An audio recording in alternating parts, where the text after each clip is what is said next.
Good afternoon. I know somebody just came back from the march, and I hope you enjoyed. And for the rest of them, I hope your trip coming to here was well.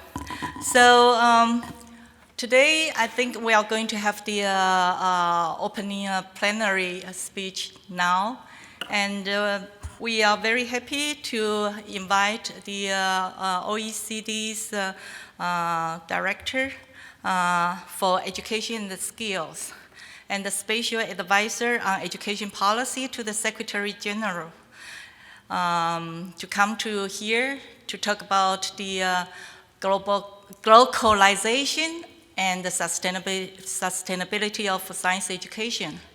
And I believe a lot of people are interested in knowing how PISA, the results coming from the pre-PISA, could be impacted on the policy making. And as I look at the data from PISA, I'm from Taiwan, as you can see now, or you can hear my accent. We were always wondering why Taiwanese students are able to perform well, but they have low motivation to learn. And we also see some countries, their students do not perform well, but their students enjoy science so much. So what is missing there? And what kind of the policymakers need to think about to make some changes in their school science teaching? So I think these the questions we have to keep in mind what our goals for science education in schools and whether or not we can make some changes to help our next generations to be scientifically literate. So please join me to welcome Mr. Andreas Schleicher to give us the first plenary talk. Thanks so much, Mi-Young, and good afternoon. It's a great pleasure to share some of our findings on science learning from the world and also some of our lessons for improving science education. Science is everywhere in our lives, everywhere in our societies, everywhere in our nations, but science education hasn't evolved as fast as you would want to see it, and I think we have to be concerned with this. We are tracking the performance of education every 3 years with our PISA assessments. Last time was 2015, where we focused on science. We tested around 500,000 students. And what is important that we are not just interested whether they can reproduce what they have learned in science. Actually, we put the emphasis much more on whether students can think like a scientist. Their epistemic understanding, their methodological knowledge is very important to us. Because in this rapidly changing world, that is so important. Can people actually acquire new knowledge and skills? And we also ask people a lot of contextual questions to help us understand their motivation, their ideas about science. We also collect data from parents, from teachers, from principals.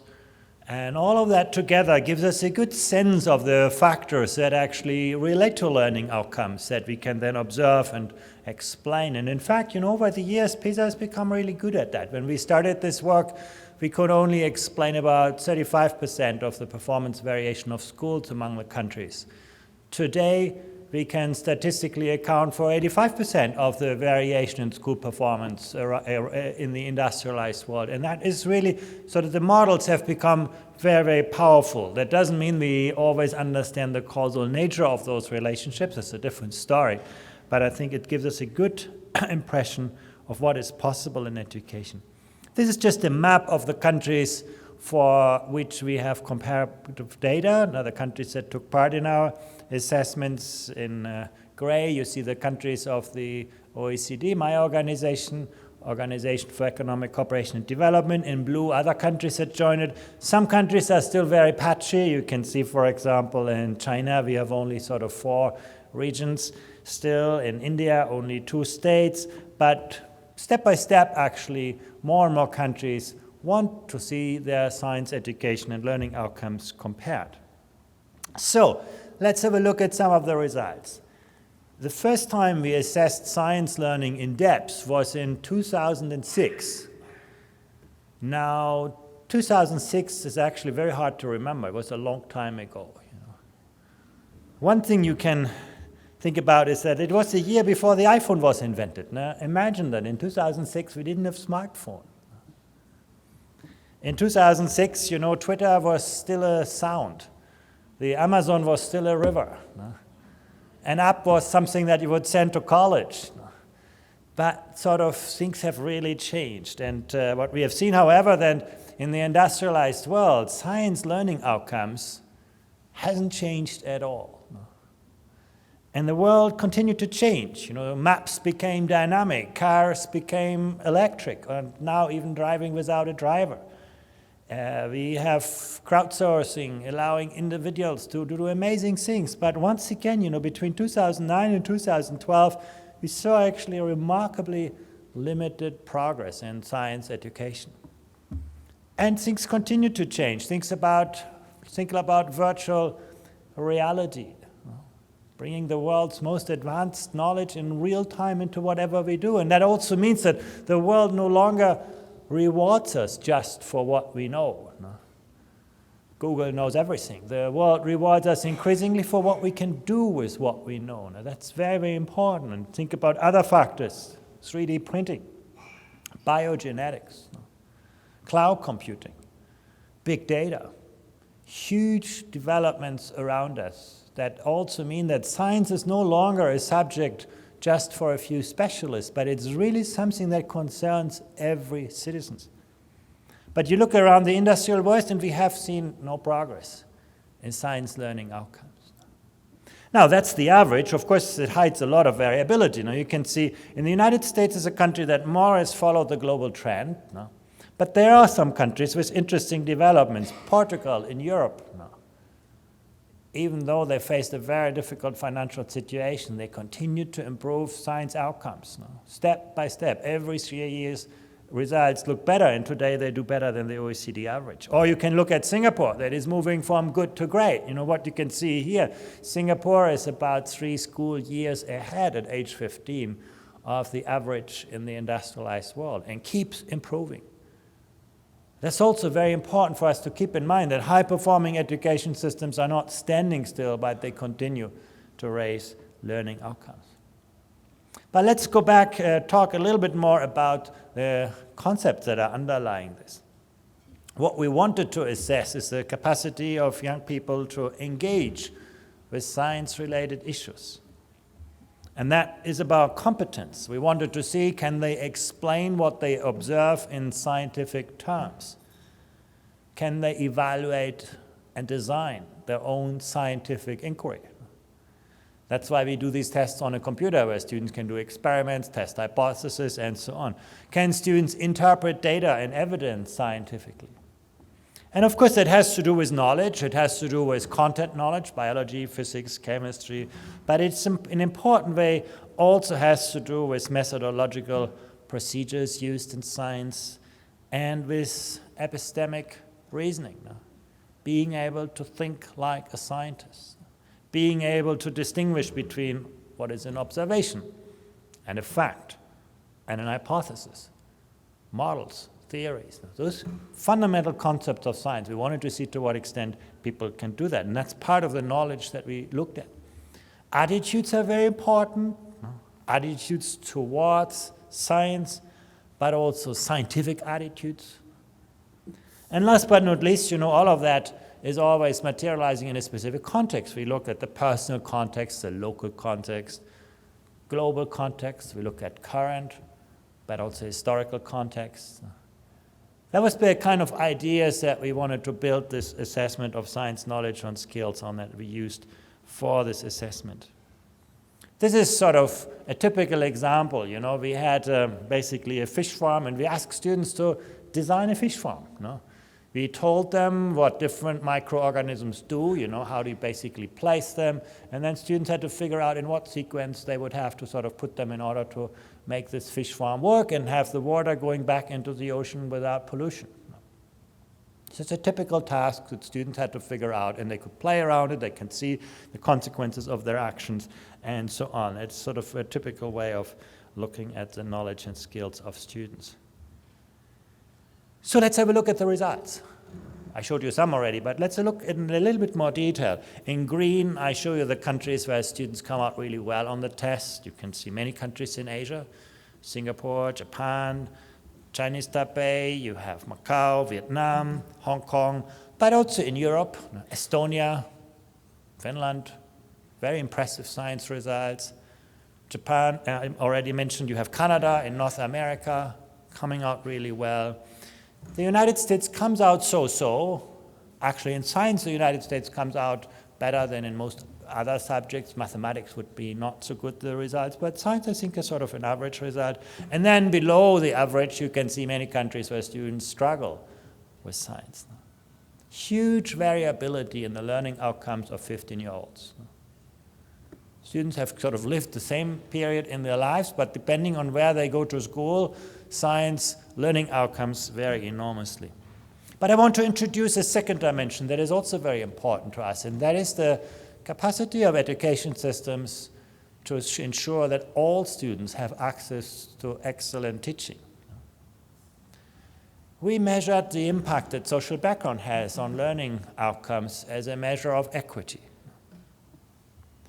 Everybody wants to be in that quadrant in the upper right corner where learning outcomes are very good and where all students succeed, students from all social backgrounds. Nobody likes to be here where performance is low and there are large social disparities. It's pretty obvious. But actually often in education policy we frame it as, if you want to do well, you cannot achieve well for everyone. You have to accept large disparities. Or you say, well, we focus on equity and accept mediocre results. But when you actually look at how the results came out on this assessment, you see that there is no obvious trade-off between the quality of an education system and equity in the distribution of education opportunities. It's one of the most interesting findings that you do see a whole range of countries in every corner of the world which do well for students from all social backgrounds. And one of the, I think, very important goals for public policy to ensure that all students can succeed, particularly in a field like science that is so important for every citizen. So in my presentation, I'm going to look a lot at those countries, countries that show that high and equitable learning outcomes in science are possible. Let me look at this in a slightly different way. Now, some people say, well, science outcomes are always related to opportunity, and opportunity is often related to a social background. So what I'm showing you here is the learning outcomes by decile of social background. You can see in the red square the learning outcomes, the science learning outcomes of 15-year-olds, of the 10% most disadvantaged 15-year-olds in the Dominican Republic. And in the green triangle, you see the outcomes of the 10% most privileged students in the Dominican Republic. And you can see there's a huge gap between them. Depending on their family background, students come out very, very differently. You look at this and you think, well, poverty is destiny. You come from a disadvantaged background, you end up in this red square in the Dominican Republic. But when you look at this across countries, you can see that students from similar family backgrounds end up hugely differently depending on the country and where they go to school. And I've been very careful in ensuring that all students in red squares have the same, parental occupation, the same family income, the same level of parental education, the same kind of school resources. It's all standardized. But you can see basically students from similar family backgrounds have hugely different levels of learning outcomes. And this shows us that poverty is not destiny, that some countries are actually really, really good in leveraging the talent of students from disadvantaged backgrounds. Have a look here, the 10% of the most disadvantaged students in, Vietnam or Estonia, they do as well as the average student in the industrialized world. And they do better than the 10% wealthiest students in some of the countries for which we have comparative data. Very, very impressive outcomes in some of the education systems. something that we can aspire to, and something that should give us also encouragement that actually good science learning outcomes are actually achievable for children from all social backgrounds. But I want to also look at the top end of the performance scale. Science outcomes are important for everyone, but of course, the pool of scientific excellence is of particular importance for the well-being of countries and economies. So, you look at this. United States has about, a substantial share of the top performers in the OECD. But not because there are many high-performing students in the school system is a proportion, but simply because it's a very big country. The density of high-performing students is actually quite low, as 8.5%. And I must also say, to get to level 5 and 6 on the PISA test is really difficult. Now, we are talking here really about very, very good sort of scientific thinking skills. You have to reason scientifically, you have to work with complex models, you have to develop your own hypotheses, test them, and so on. So we're talking really about very advanced thinking skills. It's only 8.5% of students in the US who master this. You go to the next region, this is 4 relatively small provinces in China: Beijing, Shanghai, Jiangsu, Guangdong. And you can see they make up also quite a big chunk of the global talent pool. Not because they have lots of people, but mainly because there is a high density of excellence in those 4 provinces. Now, in relative terms, more high-performing students coming out of those provinces than in the United States. You go one step further to Japan. Here you combine a relatively large country with actually an even higher density of excellence in science. And then, at Germany, and that's about half of the global talent pool. The rest of the world for which we have data, these are either smaller countries or countries like Brazil that have actually a relatively low share of high-performing students. But that's basically how the global talent pool of tomorrow's engineers and scientists is going to look like. Now, these are the 15-year-olds today with very, very good learning outcomes. Just a little bit about gender differences. One of the great successes of education in most of the OECD countries is that, boys and girls have now quite similar learning outcomes in science. That was not like this 50 years ago. Today, we can say basically in most OECD countries, boys and girls come out quite similarly on the science test. But actually, once you look a little bit deeper, you can see that there are gender differences. For example, when it comes to explaining what observations in scientific terms, that's something that boys typically do better. When it comes to evaluating and designing scientific inquiry, girls are better on this on average. When you look at content knowledge, that's where boys tend to do better. When you look at procedural and epistemic knowledge, that's where girls are a little bit better. And then boys do better in physics and better on Earth and space when you look at the content areas in more detail. So there are actually interesting gender patterns, and they're pretty consistent across OECD countries. Now that's for the average student.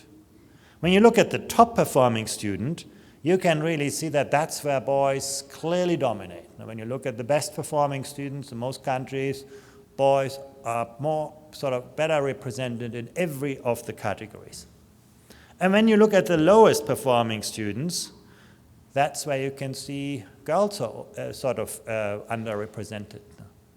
So you can basically see the distribution is more extended for the boys. They tend to be more dominant in the top end of the distribution and overrepresented also at the bottom end of the distribution.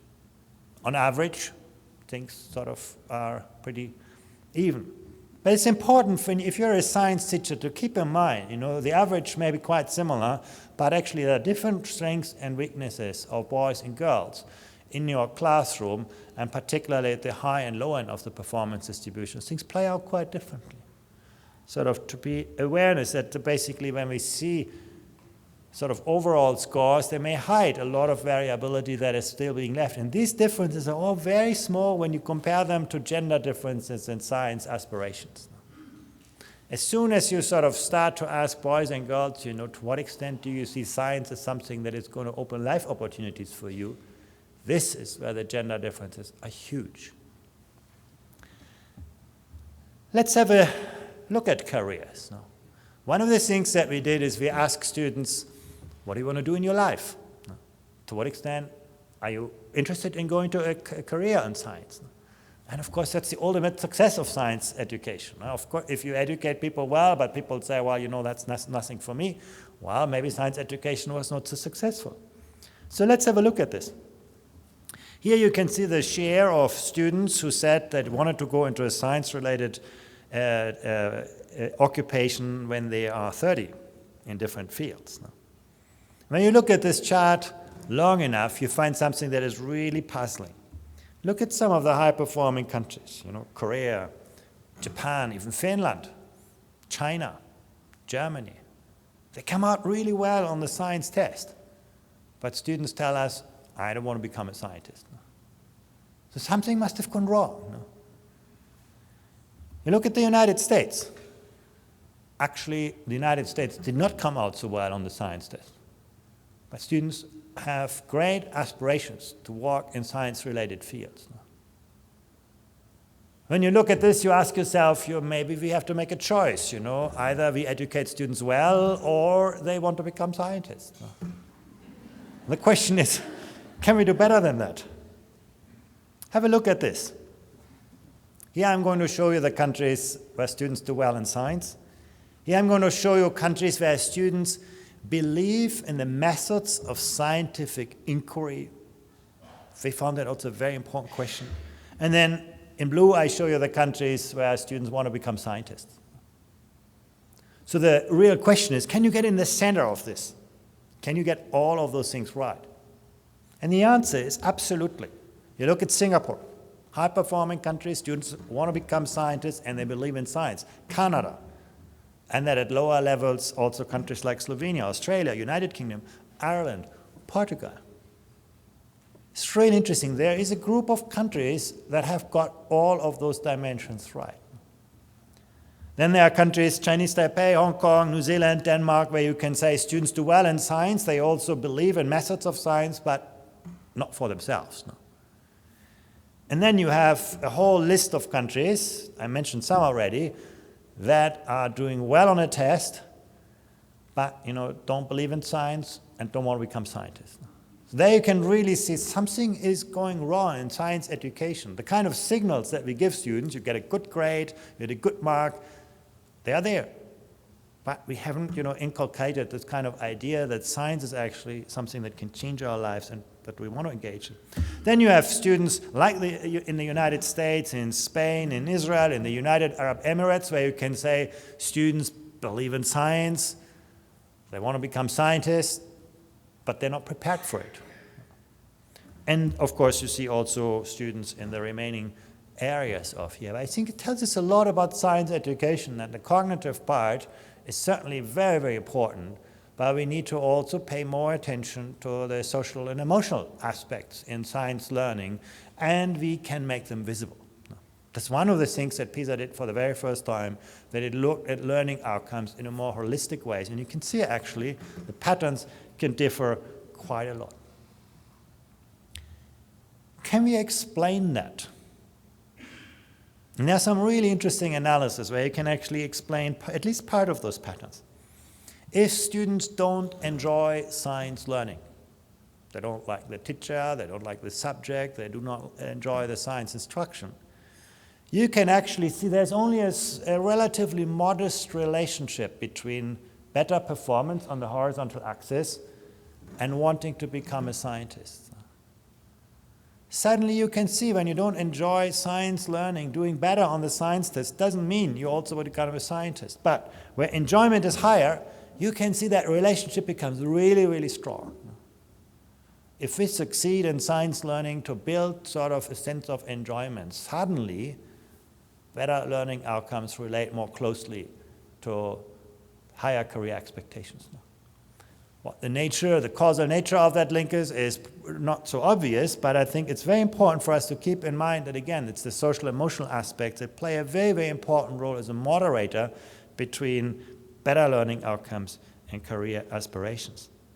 We also see that there are other factors that drive career expectations. For example, science-specific resources in school.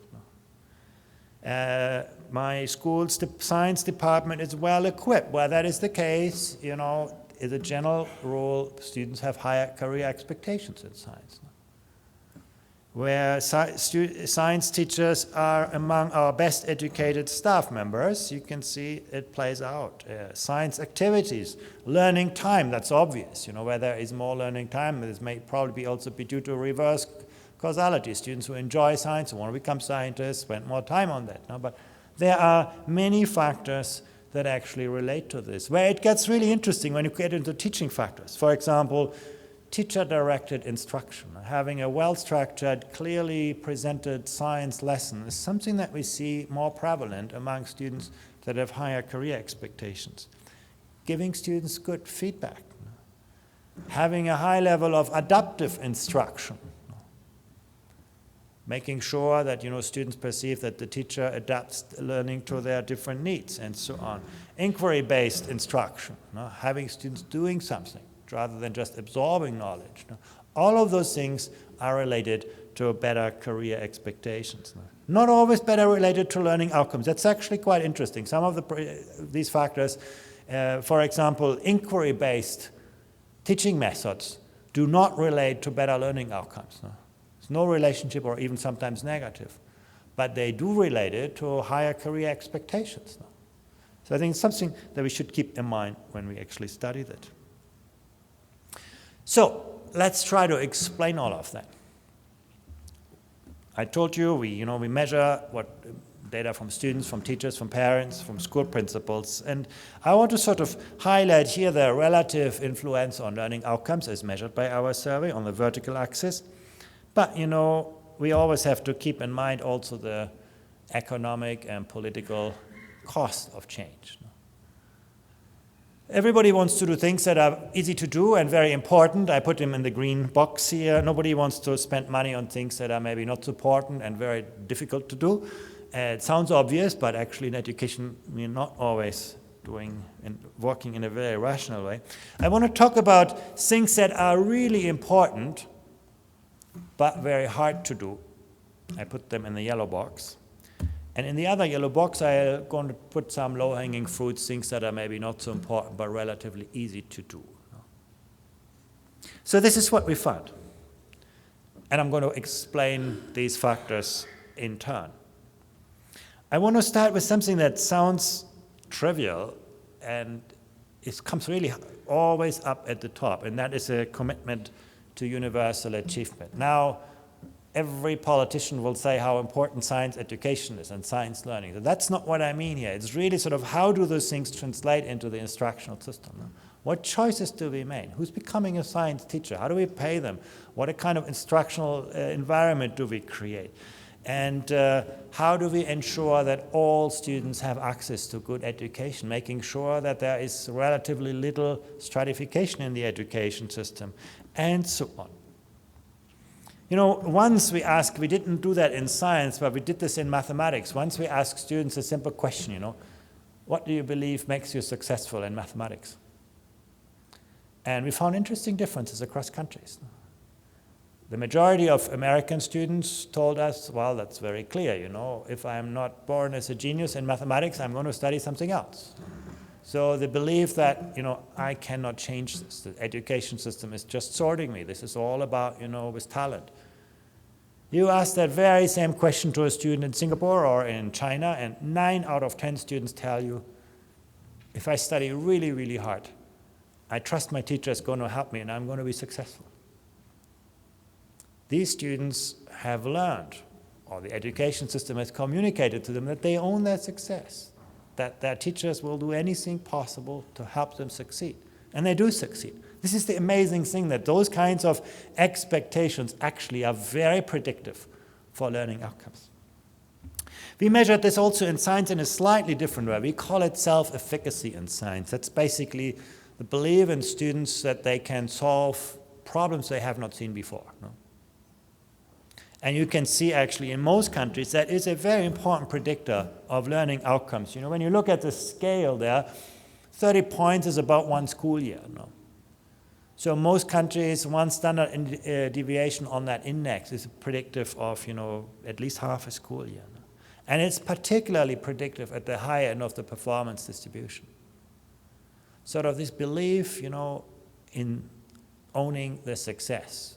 Getting students to trust in their own abilities is very, very important, and some countries are much better in this than other countries. And it comes out in different forms in almost anything.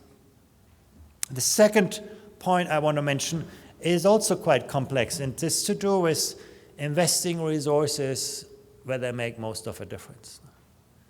This is about attracting the most talented teachers into the most challenging classrooms. It's about spending choices that prioritize the quality of teaching, even over the size of classes. Let me show you some data on that. The first, basically, is just highlighting, spending per student on the horizontal axis in thousands of US dollars.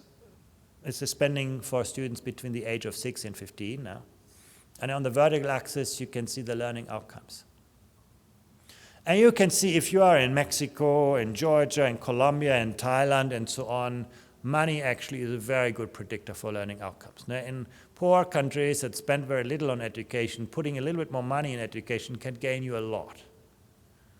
But once you reach sort of $50,000, and that's sort of where Spain is, where Chile is, where Hungary is, where Russia is, actually you see that money alone doesn't make much of a difference more. When you get to the United States, you can see it's well beyond the point where just doing more of the same is going to predict any better outcomes.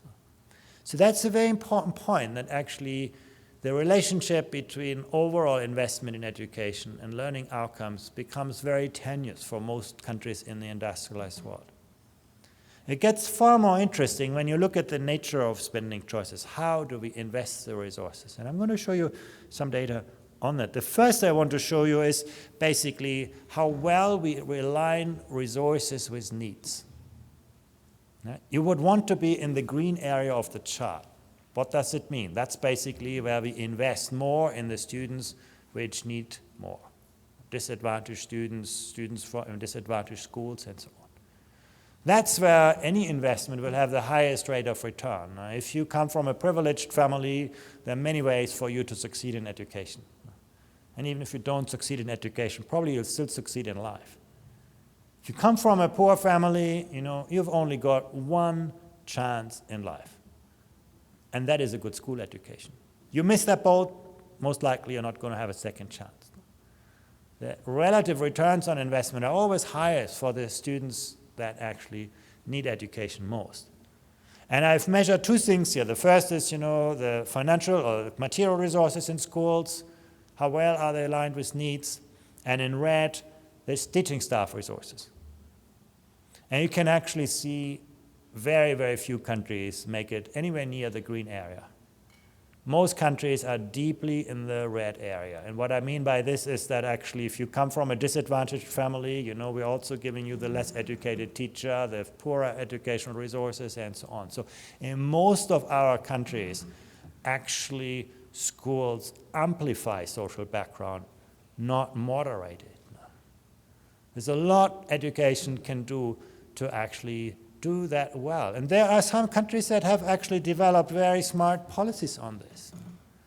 In England, you have the pupil premium. Basically, schools get additional resources for students with additional needs, and the schools have to figure out, how do we use those resources best? Schools have to design their own policies and practices, how to deploy those resources, and they're held accountable for how they actually do that. In the state of Ceará in Brazil, another interesting example, if you are a high-performing school, they're going to give you more money. But you cannot use, and you can hire more people, greater experts, but you cannot use those people in your own school. You can only use those people to help a poor-performing school. So actually the high-performing school gets the prestige, gets the resources, but the poor-performing school gets the expertise. This is how they mobilize partnerships between schools. Shanghai in China is also a very interesting example where, every career path for a teacher or a school principal leads to improvement, leads to disadvantage. If you're a vice principal in a high-performing school, And one day you want to become the principal, the education system will tell you, well, that's a great aspiration, but first help us turn around one of the lowest performing schools, one of the most disadvantaged schools. So most people actually develop their careers through actually taking on tough teaching circumstances, tough schools. There are some countries that have done a lot to moderate the kind of inequalities, but as you can see from the chart, in most of our countries, we have still a lot to do to better align our resources with the needs. This is not about how much you spend. This is about how well you direct the resources where they can make most of a difference.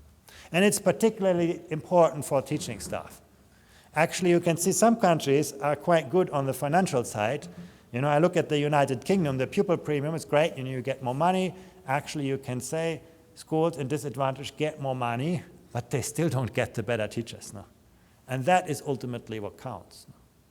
So again, you can see a lot of work for us to do a better job spending money more equitably. Pre-primary education, building the foundations very early. One of the things that was so interesting is that actually you can see that attendance in pre-primary education makes a big difference in learning outcomes at age 15. We simply asked 15-year-olds a question, did you attend pre-primary education for how long? We didn't talk about the quality, just whether they had gone there. And that was a huge predictor for better learning outcomes, even after accounting for social background. But again, you can see that varies across countries. And what you can see also, again, who are the children that we want to go there? The children who don't have the privileged backgrounds. But who is getting to the places? As you can see nicely on the chart, is the students in advantaged schools. So once again, early childhood education doesn't fulfill its role of leveling the playing field. It's also actually contributing, so amplifying social disadvantage. And finally, science-specific resources at school. For example, the material for hands-on activities in science is in good shape, is a good predictor for learning outcomes. No? Compared to other departments, our school science department is well equipped, is a good predictor for science outcomes, learning outcomes. Compared to similar schools, we have a well-equipped laboratory, we have extra laboratory staff. All of those things actually make a difference. No? But if I show you this before accounting for social background, the gap is much, much bigger. No? So you can see again, the way we equip our schools with science-related equipment tends to amplify social background. So there are so many things that actually amplify the differences that we have. Science competitions at school, it's another thing that relates well to learning outcomes and to career expectations. But again, you can see that is much more prevalent in privileged schools than in disadvantaged schools. The yellow dots almost everywhere are much, much higher than the blue dots for the disadvantaged schools. So you can see, I think, in most of our education systems, there's a lot we can do to actually create a more level playing field, irrespective of spending levels. The last point, behavior. You can see students lacking respect for teachers, student truancy, all of those things are much more prevalent in disadvantaged schools, and they drag performance down. Much more for disadvantaged schools. That's also here, if you come from a disadvantaged school, and you're going to go to school with other children from disadvantaged backgrounds, that kind of aggregate background actually compounds your own background and makes things a lot worse. Capacity at the point of delivery, that's the toughest part. I put it very much to the left side of the chart, something that we need to do, but that's really, really hard to do. This is about attracting, developing, retaining high-quality teachers. It's about instruction leadership. Is about keeping teaching an attractive profession. And with this, I don't mean just financially attractive. What's actually much harder is to keep teaching intellectually attractive, to create basically interesting job profiles, careers that actually make it inspiring. It's particularly hard for people in the science fields. Let's have a look at some data on this. On the horizontal axis, I show you the class size in different countries. No? On the vertical axis, I show you the student-staff ratio, student-teacher ratio. And when you think about it superficially, you think, well, shouldn't the two be closely related? If I have more teachers per student, I can afford smaller classes. But actually, you see, there's very little of a relationship. Countries are all over the place. Let's have a look. You can see the United States, relatively small classes, good student-staff ratios. Look at China. The student-staff ratio is even more favorable, even more teachers per student, but the class size is much, much bigger. How can this go on? How can we explain that? In relative terms, the United States and China spend a similar share of teachers per every 100 students, and yet the class size in China is so much larger than in the United States. Well, once you start to think about it, it has a lot to do with how we use the time of people. If you're a science teacher in the United States, the one thing that you do is teaching in the classroom. You have actually very little time to do anything else than teaching. The working model of a teacher is structured about spending time in front of your students.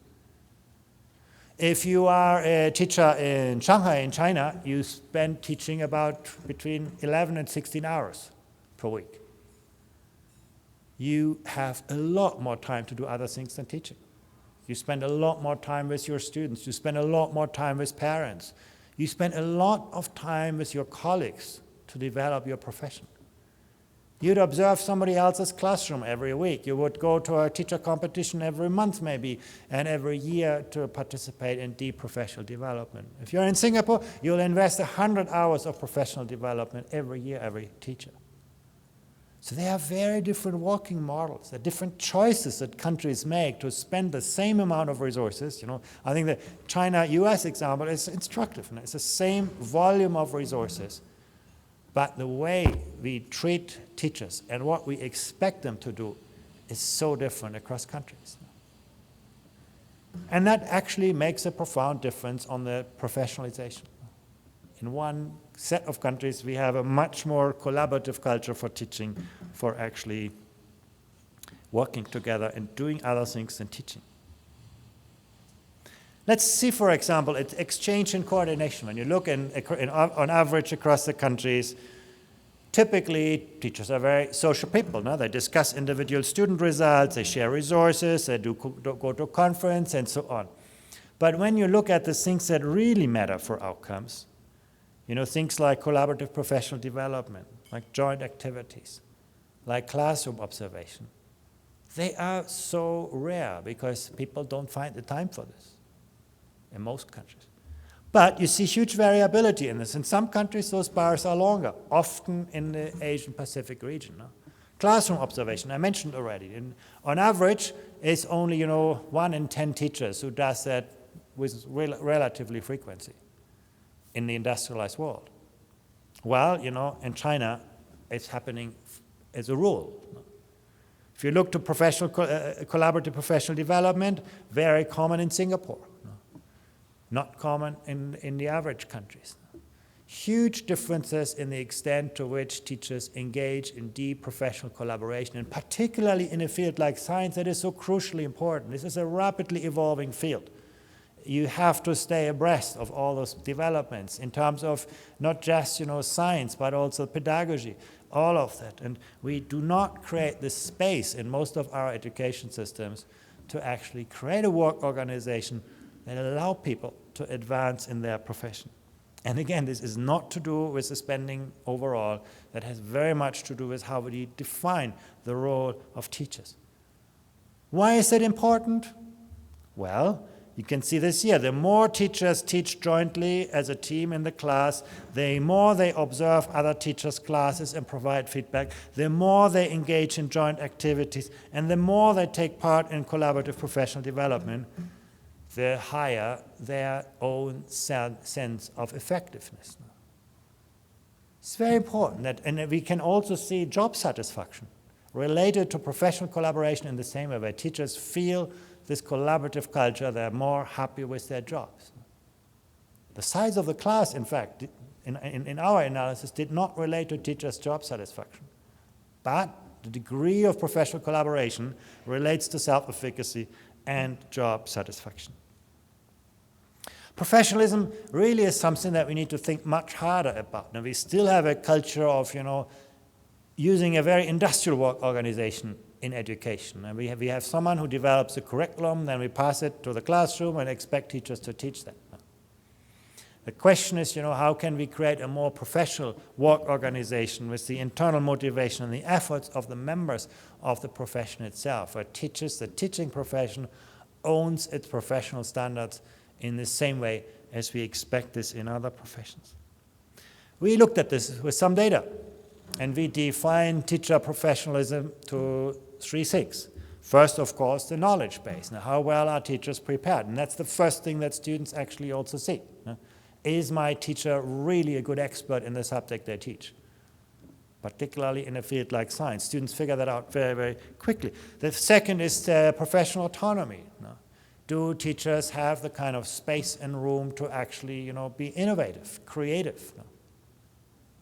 We actually surveyed teachers on this, 93,000 teachers in the OECD countries, and what we found was quite depressing. When we asked teachers, to what extent will innovation be recognized and rewarded in your classroom, only 23% said that is the case. The majority of teachers feel, well, if I do things differently, I'm rather facing negative than positive consequences.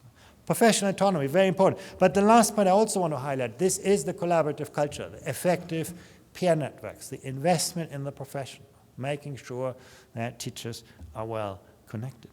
So you take a country like Poland. Now the triangle is very wide. You can see Poland invested a lot in its teaching profession, raising, the knowledge base, professional autonomy, collaborative culture. You can see a country like Portugal, still a long way to go in terms of improving teacher professionalism. But it's not about, the triangle being small or large. You can see interesting cases, Malaysia, a typical Asian country, where you can see actually knowledge base is okay. Professional autonomy is actually quite limited, but the collaborative culture is really well developed. Teachers spend a lot of time working together. Italy, teachers can do what they like. Professional autonomy is very high, but actually when you look at relative knowledge base is not so good, and you can also see that peer networks are not so well established. And here you get this is puzzling. Now, when you know Italians, they're very social people, very collegial people, and suddenly you can see actually there's very little collaboration in the profession. And what this tells you actually, that this has a lot to do with the work organization, how we define the work of teachers, the space we create in education policy for effective collaboration. It doesn't happen even if the people have the kind of social skills. Or France, where my children go to school, you can see basically the knowledge is quite good, teachers are well prepared, but professional autonomy is limited, and also peer networks are not well developed.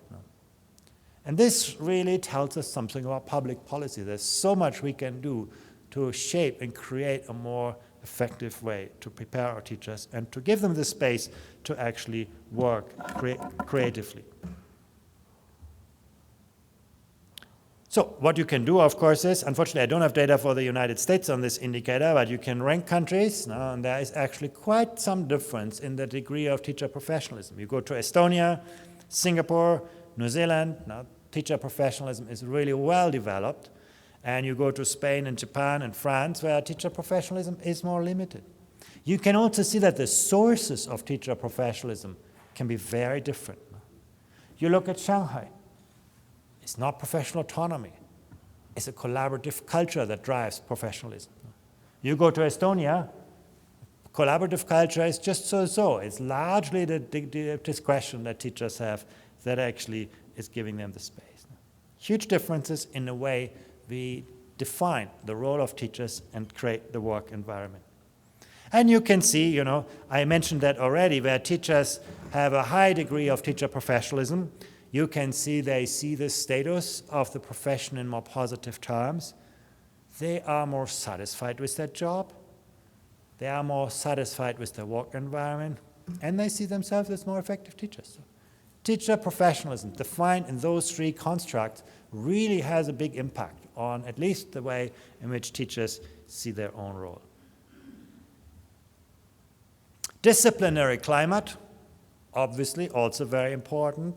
Part of that is mediated through social background, but even when you take that away, you arrive at the blue bar, and you can see that matters a lot. So basically investing in the capacities of teachers to main discipline is a good predictor of science performance. The US is a prime example where this really matters a lot. Test anxiety. We ask students, do you feel really worried for a test, even if you prepare yourself? And you can see in some countries that is very, very high. The United States is one of the examples where students are really worried for tests. Some people say, well, in the United States that is because we test students so much. And actually that is not true. When you compare this across countries, there is not more testing in the United States than in Europe. No, actually less. Something else is going on. Let's, for example, look at Switzerland, the Netherlands, Finland, and Estonia. High-performing education systems. They do a fair amount of testing, like in the United States. But somehow, students are not worried about it. What's the difference? Well, have a look at this. Here I show you sort of two factors that are positive. The teacher adapts the lesson to my class's needs and knowledge. The teacher provides individual help when a student has difficulties, and you can actually see where that happens. Test anxiety is much lower. On the other hand, when students perceive that, my teacher is not fair, that raises anxiety. Or the teacher gave me the impression that they think I'm less smart than I'm really am. You can see those other factors, the perception the teacher doesn't know me, the teacher doesn't help me, the teacher is not fair. Those perceptions are the drivers of anxiety. It's not about the frequency of tests or the nature of tests and so on. I get very tense when I study. Actually, you can see these effects even larger. So what this shows us is how important the relationship between students and teachers is for learning outcomes, but also for the social and emotional features that are related to this. Anxiety is not a good thing to be, an effective learner. The one thing that, brain research tells us is that is the condition under which we don't study. And what we can see from this is that actually has a lot to do with the relational aspects. We also surveyed, students. We asked them, to what extent they are happy with their lives. And when we looked at this by school, and we can see that there are happy schools and there are unhappy schools. And what you actually see is that the index of teacher support, that's sort of a measure that we use to highlight how intensively, how much students perceive their teachers to be supportive, is much higher in happy schools than in unhappy schools, on average across countries. So again, teacher support, whether this is a causal relationship or not, it's a different question.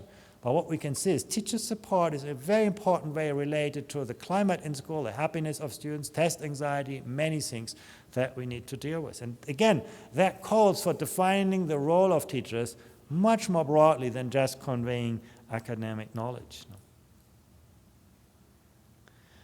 I want to talk a little bit about the instructional system. Now, this is the hardest part. It's something that is, on the one hand, easy to change. Now, you can always develop a new curriculum, a new textbook. But to what extent does it really have an impact on outcomes? If I would talk about, the United States or virtually every country, I can say if you teach 1 hour more science, you'll get better science learning outcomes. It works for the United States, it works for every country. Investing more time is a good predictor for better outcomes, up to a point. But when I do that across countries, it looks like this. On the horizontal axis, you see the total learning time of students, and on the vertical axis, their PISA score. So actually, the more students spend learning, the more time students spend learning, the worse they come out on PISA. So how do you actually link the two things? On the one hand, within a country, more time, better outcomes. Across countries, more time, things get worse. Actually, when you start to think about it, it's not so difficult to resolve that. Learning outcomes are always the product of the quantity of opportunity and the quality of learning. And when you actually study that in that way, you also see the explanation. This is the amount of time that students spend in school, in hours, and then the amount of time they spend after school. You know, this could be homework, this could be private tutoring, that could be anything related to learning. And you can see that varies hugely across countries. You look at China or the United Arab Emirates, where students spend close to 60 hours learning, and you compare that with Finland or Germany, where it is just above 30 hours. Huge differences in the time students spend in learning. But now you can calculate the productivity. Basically, these are the learning gains per hour, and you can see that varies hugely. If you're in Finland, Germany, Switzerland, Japan, Estonia, and so on, actually relatively few hours gain you a lot. If you are in the UAE, the students study 60 hours, but they don't learn very much. So that is very important to keep in mind, that actually just adding more time, if you keep the system constant, it gets you better outcomes. But you're much better off investing in the kind of productivity of education and the quality of learning than just extending learning time. That's what the international comparisons tell us. That's what you can't learn when you study this within a country, because you keep everything constant. So you always see more time is better. But once you look across your borders, you see that other countries with much less time gain better outcomes, because they can deal with the quality part. And that is sort of what brings us to the instructional system. Why is it so important that we actually study the instructional system as a whole? And that's what I want to do in the next few minutes. Let's have a look at this.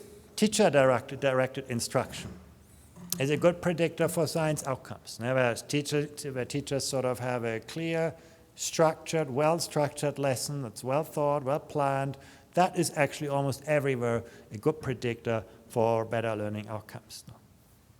Keep that in mind. We also see that adaptive instruction in most countries is a good predictor for better learning outcomes, where teachers, adapt the lesson to individual students' needs. And you can ask, how did they know? We ask the students. We actually ask the students a lot of questions about the instructional setting. And students are very good observers. 15-year-olds give you very, very detailed and refined answers on this. And they're very predictive for learning outcomes. You ask the same questions to teachers, we see almost no relationship to learning outcomes. Very difficult often as a teacher to actually realize, observe yourself and what you actually do. But you can see adaptive instruction is quite effective. When it comes to inquiry-based learning, it is mixed. It has a positive effect on student engagement, career aspirations. We don't see a positive effect on learning outcomes. It could also be that simply the opportunity costs of inquiry-based learning approaches are very high.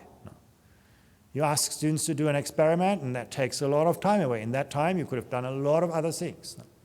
So those things have to be taken into account. I want to talk a little bit about learning strategies. The oldest learning strategy in the world is probably memorization. You see something, you absorb it. It's actually one of the most dominant learning strategies in the United States.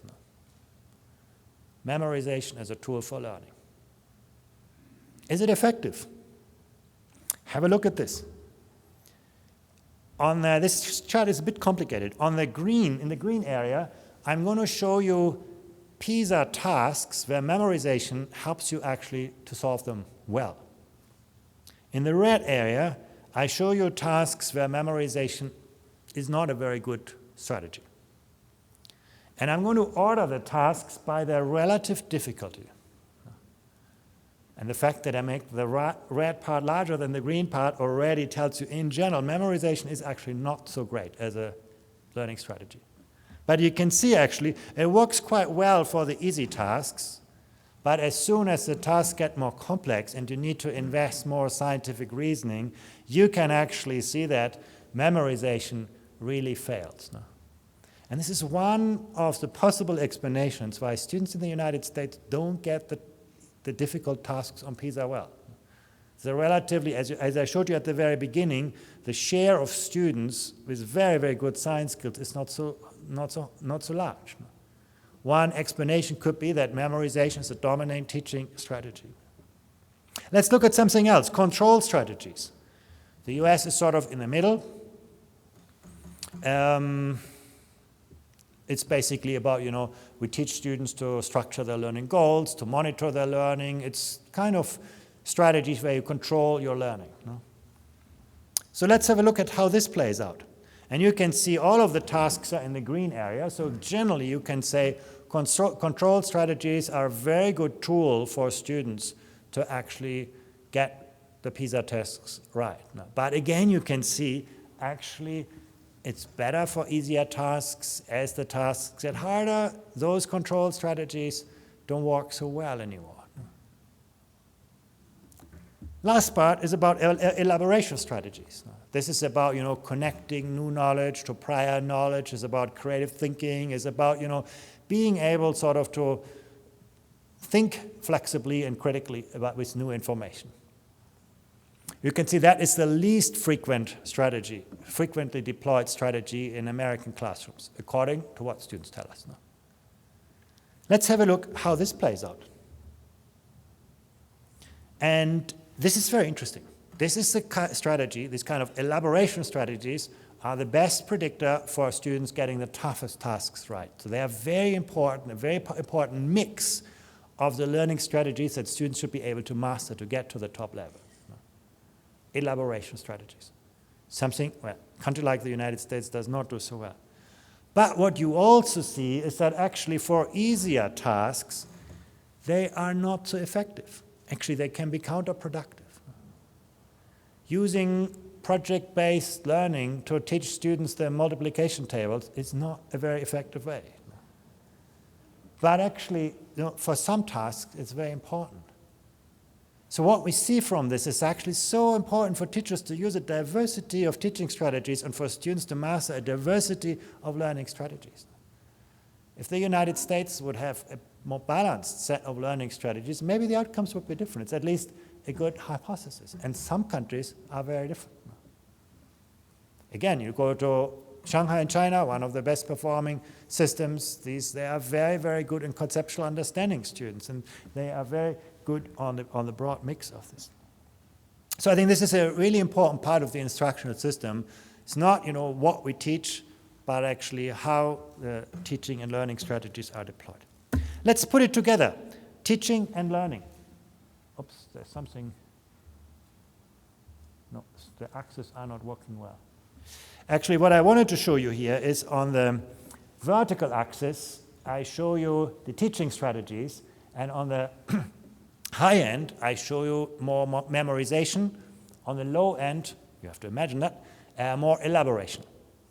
And on the horizontal axis, on the right side, I show you more teacher-directed learning, and on the left side, more student-directed learning. And now some people say, well, the East Asian countries, they have these large classes, it's all teacher-directed. That must most likely be resulting in memorization.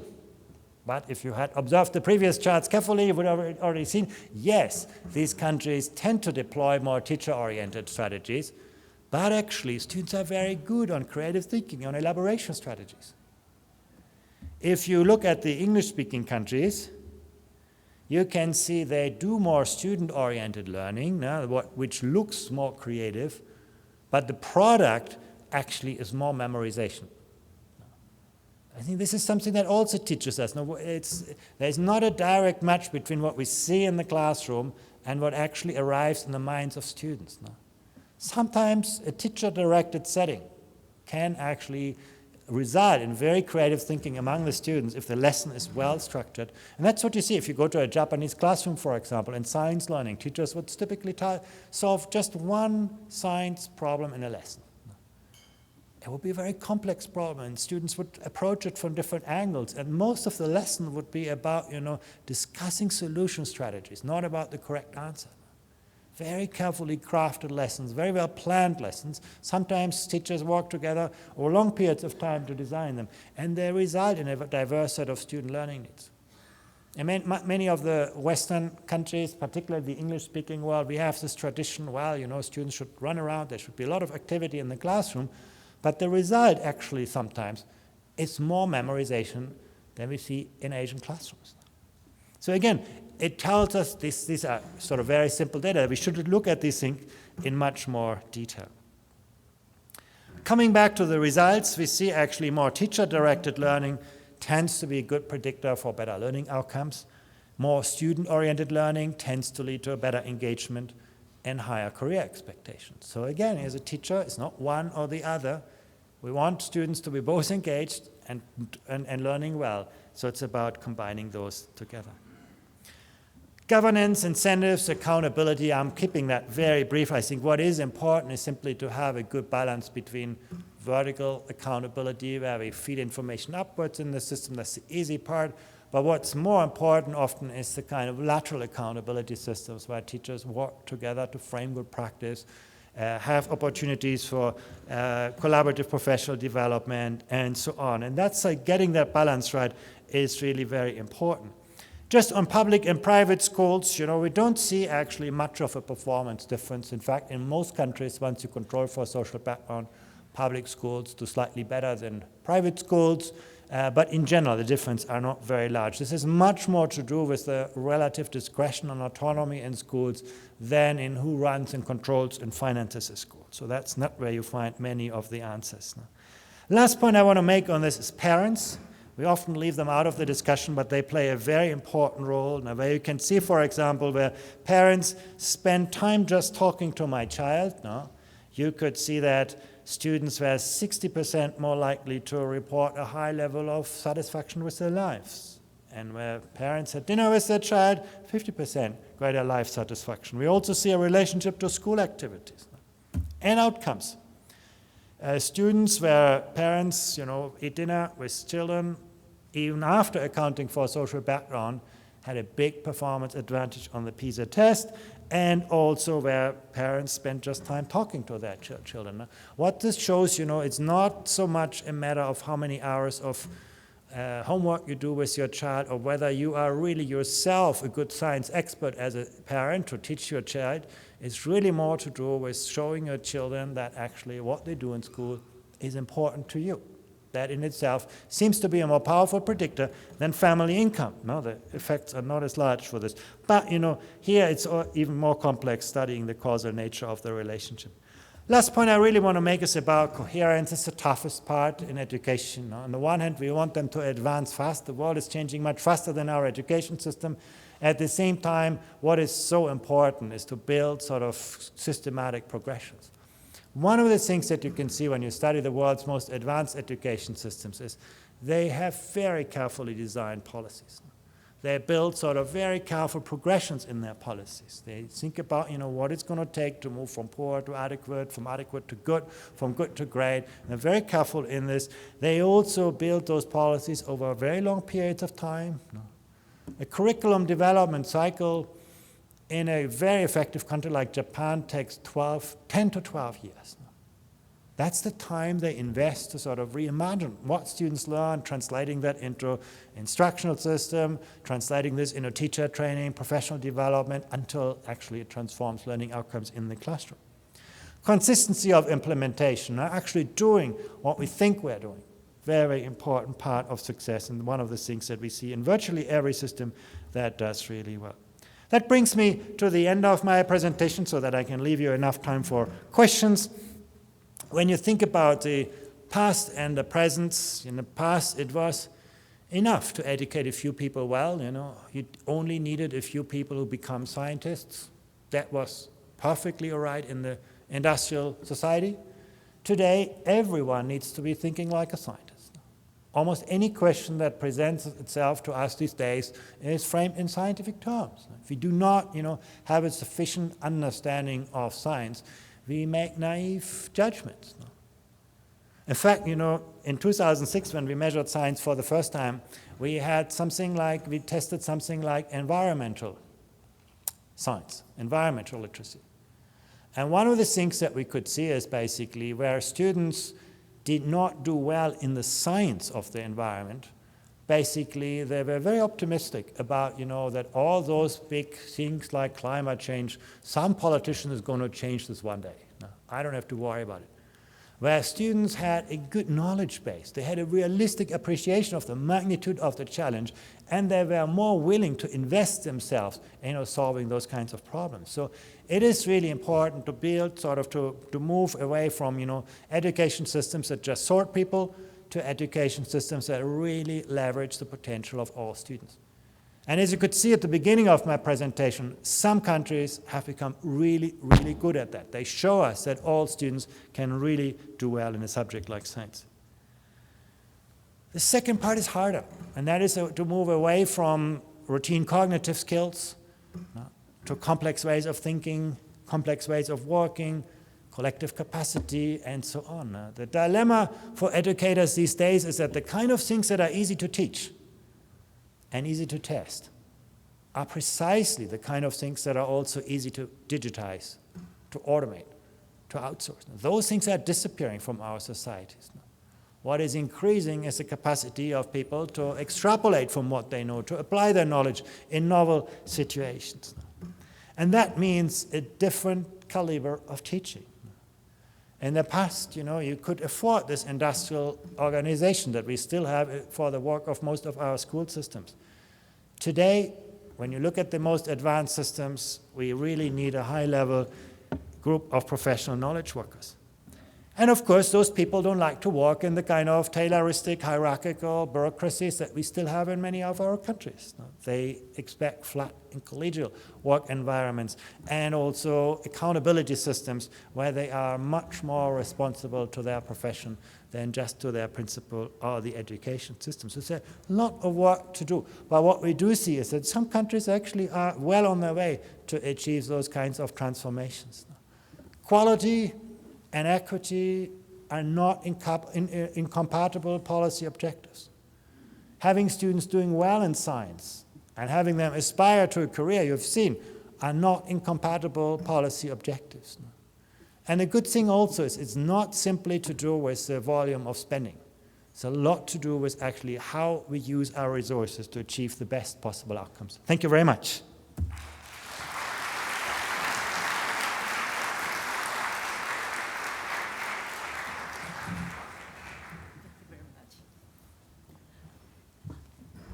Well, that was really an enlightening speech we have.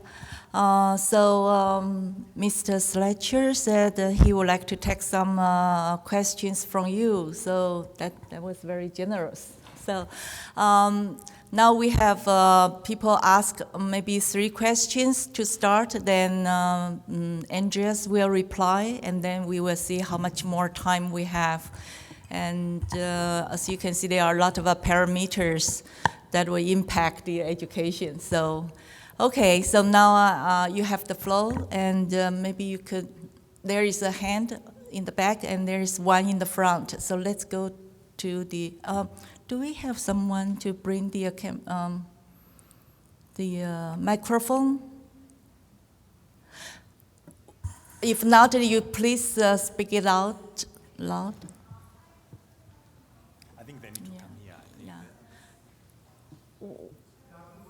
Yeah, it doesn't work. Please come to the front. Sir, do you have microphone? No? If you just join us here. And the next person maybe just wait here. Yeah, yeah, come if you want. Yeah.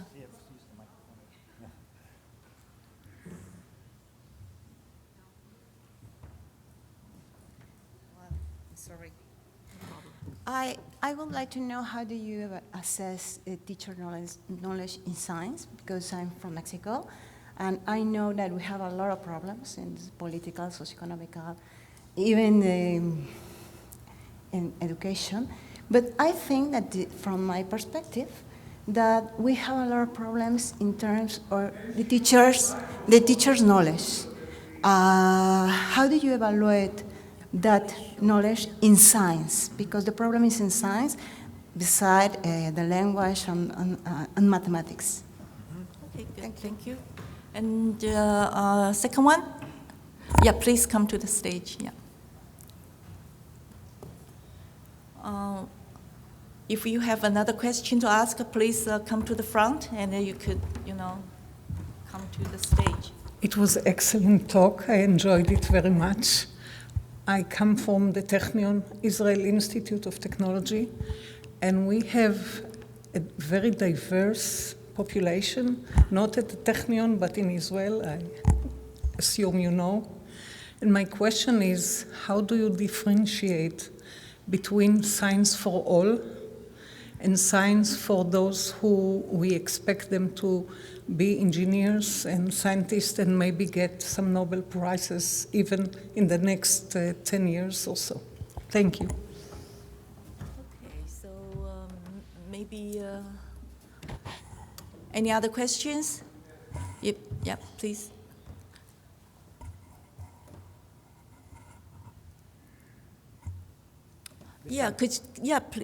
Avi, please.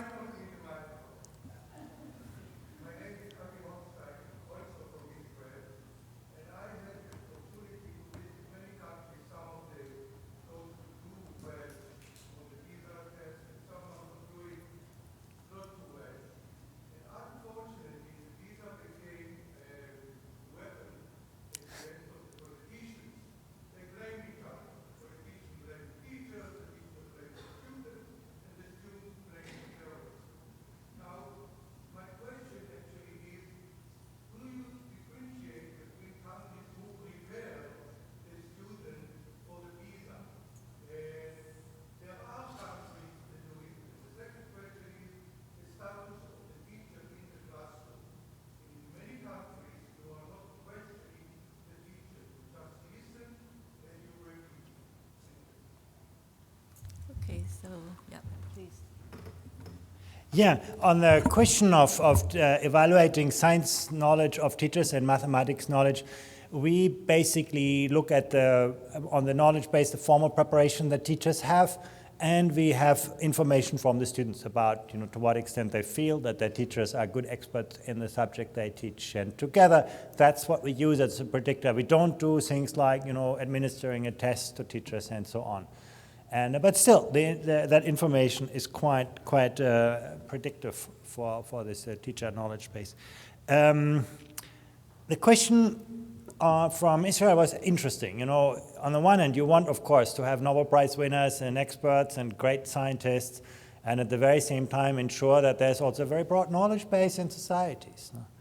And how do you reconcile those objectives? I do think that it's one of the most challenging objectives, not just for science. I think it's true for every kind of school subject. And what I must say is that sorting out, the most talented people is actually quite easy. Every country can do that. You have some education systems that are not good overall, but that are still very powerful in, identifying talent and then investing in that kind of talent. I do believe generally that, however, that the quality and equity objectives are not mutually exclusive. I think ensuring that all children have access to excellent science teaching is probably gives you the broadest base later on to find also the people in which you can invest through excellent teaching. And up to the age of 15, where we assess actually our conclusion is actually the less stratification we put into the education systems, the less sorting, the less things like grade repetition, the more likely you have a very strong pool of excellent students in this. Actually, when you look at the countries that have the highest shares of students at levels 5 and 6 on the PISA test, they are typically education systems with very little stratification. Basically, they countries like Finland, the Asian countries, there's not much formal stratification going on. So probably that is the best bet then also to ensure that later on you have a few students do really well. So, but I think it's a debate that is very vague in many countries. And my own country, Germany, for example, selects students very early, at the age of 10. Some students go to the gymnasium, they're educated really well as academics, and then the other students are sent to vocational schools to work for the academics. That's sort of a model that was quite effective in the past, but today creates sort of a huge potential for skills shortage. So I think up to the age of 15, where we assess probably creating a very broad base is really important. But in the case of Israel, also what is very obvious is society is very heterogeneous. That's something that you can see very clearly in the results. You have even multiple school systems in the country, which different results, particularly in a field like science. So I think that these are huge equity-related challenges in the countries. The preparation for PISA, actually, yeah, some countries have invested a lot in this. It's actually very hard to prepare students directly for PISA because PISA doesn't test a specific set of knowledge. It's really about scientific thinking skills. The best way to prepare students is to teach them well. We are also not so instructionally sensitive in the tests. That is, we are testing around 10th grade, but we don't test 10th grade knowledge. We test quite a kind of cumulative yield of education. So I don't think that, and you can actually see in the results that countries investing in short-term preparation don't have really an advantage. We allow that. We basically also give countries sort of wish to make sure that students are familiar with the test format and so on, the opportunity to do that. But we have done some experiments in this and found very little of an effect. Even we have tested in an experiment using financial incentives, using grade incentives, and we haven't really found that much of an effect in this. So I think, again, the best way to do well on PISA is to have an investment in good science teaching. My observation also, like any instrument, it depends, its use can vary. And some people may use it to put blame on others. But overall, I must actually say over the years, it's become a quite powerful instrument to help, students learn better, teachers teach better, and school systems to become more effective. I mean, policymakers, for example, I can tell you this, when we started with PISA, after the first round, we had people coming into a room and everybody would tell you we have the world's best education system. And if we have a little problem left, last year we put a reform in place to solve it.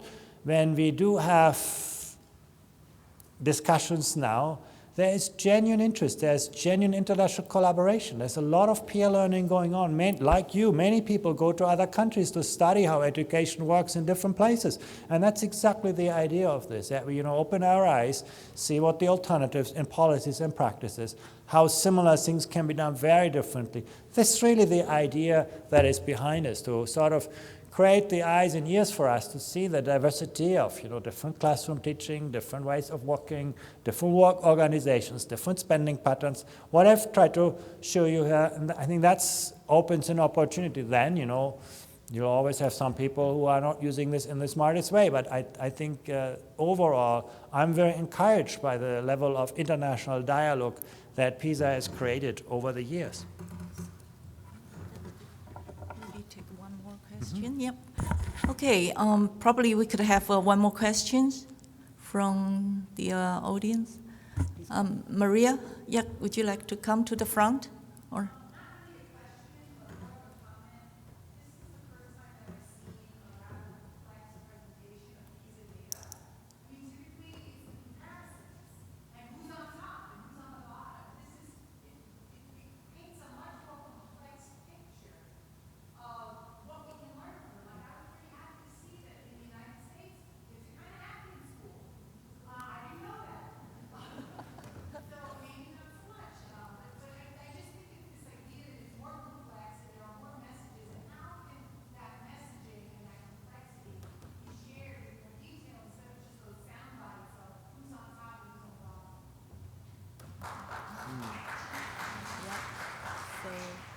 I saw another hand over there. Do you want to say something, or we just answer this question? Okay, yeah. Then. Yeah, no, I agree. I think the wealth in the data, and that's also why in PISA we have paid so much attention to collect data not only on the outcomes, but to collect the data from students on their learning environment, to collect the data from teachers on their practices, from parents on their own investment, from school principals, from the system, and it's that data together that really provides the wealth of insights of this. Actually, when you see our PISA reports, from 1,000 pages, we devote maybe 10 pages to the comparisons. I think they're actually still a good starting point. It's important to know where does education really work well, where should we look for good answers. But it can only be the starting point. The interesting material comes from asking ourselves, what has helped those systems to realize the progress? What are they doing differently? And I think that's, so I very much agree with it. Good. I wonder if you know Mr. Schleicher is the father of pizza. He invented a pizza back to 1994. So as you can see, it changes over the time, and I think this project really brings a lot of messages to educators, policymakers, and the school teachers, whatsoever. So please join me to thank Mr. Schleicher again for a wonderful talk. Thank you.